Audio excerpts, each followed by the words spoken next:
Zo mannen, en dit is Toon Tomaat. Ik ben bioloog en leraar aan het VMBO en het MBO-onderwijs, waar ze leren in een groene omgeving met planten, dieren en voeding in de hoofdrol.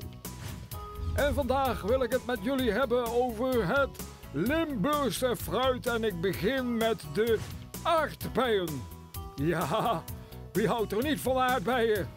Dit zacht fruit heeft de bijnaam zomerkoninkjes. En in de zomermaanden zijn Nederlandse aardbeien volop verkrijgbaar.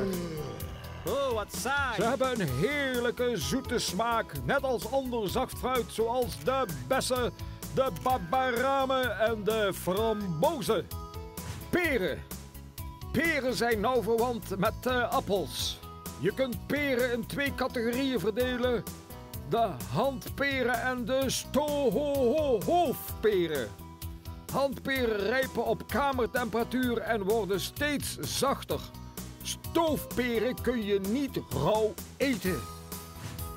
Bessen. Je hebt veel soorten bessen in allerlei kleuren en heerlijke smaken.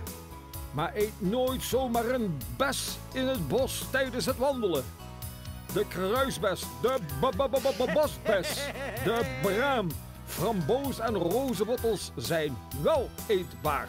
Meneer Toon, rozenbottels zijn helemaal niet lekker. Vertel ons liever iets over appels of zo. De appel is een enorme populaire vrucht. En dat is niet zo verwonderlijk. Persoonlijk mag ik er graag in bijten. Hé meneer Toon, ik wil ook een appel. Je hebt ze van knapperig en zuur tot zacht en zoet. Keuze genoeg.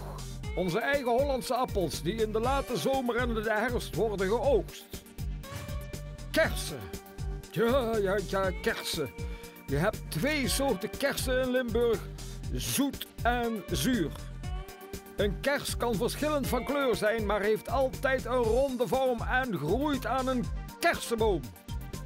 Let wel op als je een kers eet, want in een kers zit een harde pit. En die moet je natuurlijk niet inslikken. Dat geeft obstipaties. Je bedoelt windjes? De abrikoos. De abrikoos bloeit vroeg in maart en daarom draagt de abrikozenboom in Limburg maar heel af en toe vruchten.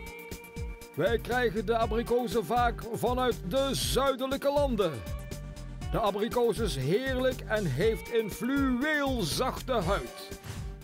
Ja, en hier is hij, de perzik. De perzik is net als de abrikoos, pruim en kers een pitvrucht die een harde houten pit heeft. De schil van een perzik voelt zacht en pluizig aan. De verschillende soorten zijn te herkennen aan de kleur van het vruchtvlees.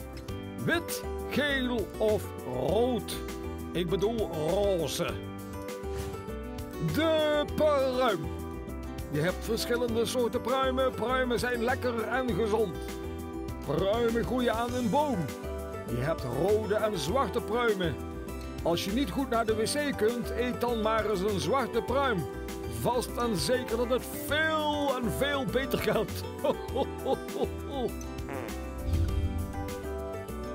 Wat dat stinkt, dat was een echte helle wind. Tot zover deze les over het fruit in Limburg. Dit was Toon Tomaat en de volgende keer ga ik het met jullie hebben over de Limburgse groenten.